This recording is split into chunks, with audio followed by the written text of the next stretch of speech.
Namaste everyone. Welcome back to the tutorial series of Nrityasaara. It's been a long time since we last met. So hope that you've got a lot of time to practice your Paraval Adavu. In the previous episode, we did the third and fourth step.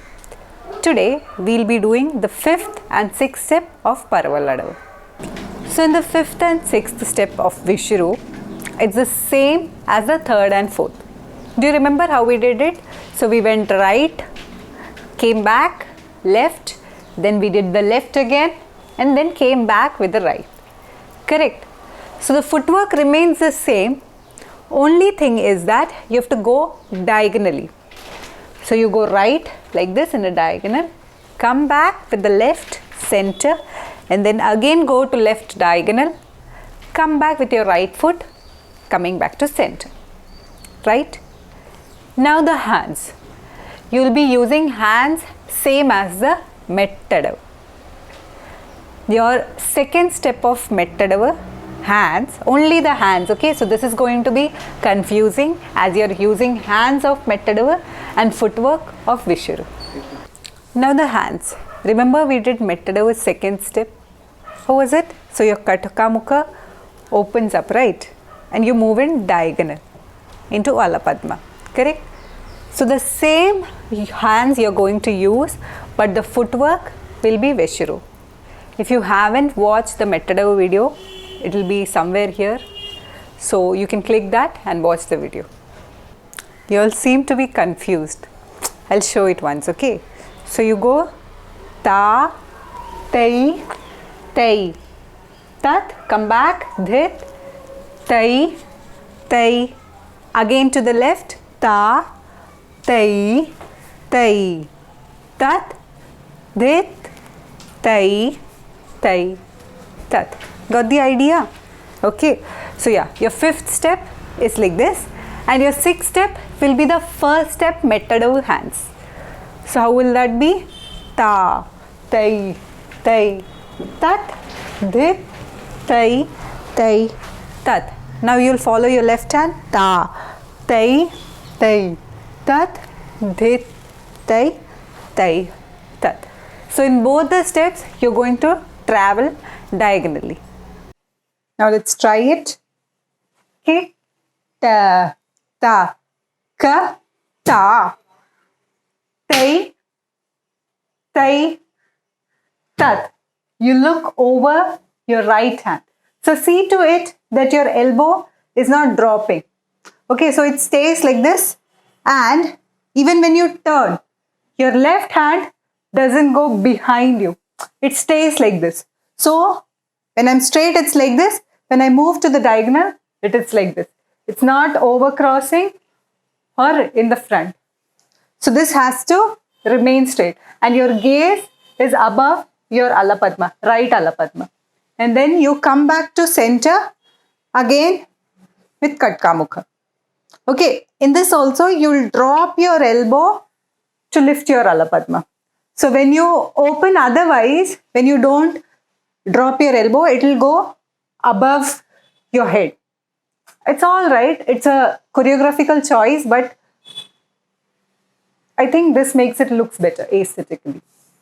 So I'll show the difference once again, what the difference is exactly when you drop your elbow and when you don't. I'm saying this again because what happens mostly when you do not drop your elbow is that mostly I've seen with my kids that they stop midway. So it's like this. They don't stretch their hands completely. So that is why I'm stressing on the point that you should drop your elbow. So when you drop your elbow, you'll always have the tendency to open it up completely. Okay.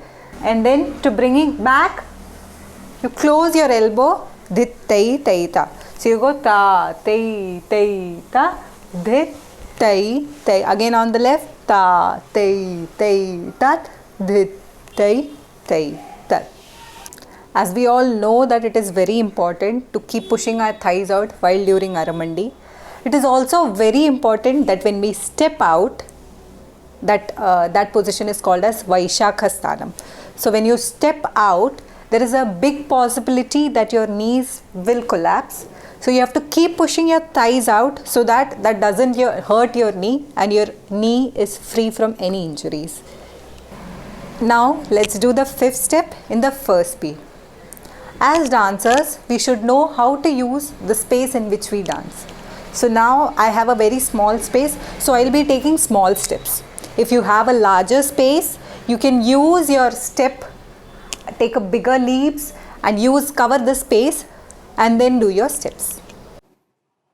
Hip, ta, ta, ka, ta, tai, tai, ta, dip, tai, tai, ta, ta, tai, tai, ta, dip, tai, tai, ta. Now let's do the sixth step in the first speed. Hip, ta, ta, ka, ta, tai, tai, ta, dip, tai, tai, ta, ta, tai, tai, ta, dip, tai, tai, ta. After practicing the fifth and the sixth step in the first speed nicely, you can use the audio from the previous episode of Visharu and do these both steps in the second and third speed also. So this finishes our Paraval Adavu or Visharu Adavu. There are many ways you can do it. You can use mix and match your hastas in different ways and do your Paraval Adavu. If you have any doubts, you can comment down below, DM me on my Instagram or mail me. The details will be in the description box below. Many of you all have been requesting for Bharatnatyam warm-up video. So in the next episode, we'll be coming up with a set of warm-up to do before your Bharatnatyam practice. If you don't want to miss the video, you know what to do, right? Like, share and subscribe to our channel. Until next class, bye-bye, take care.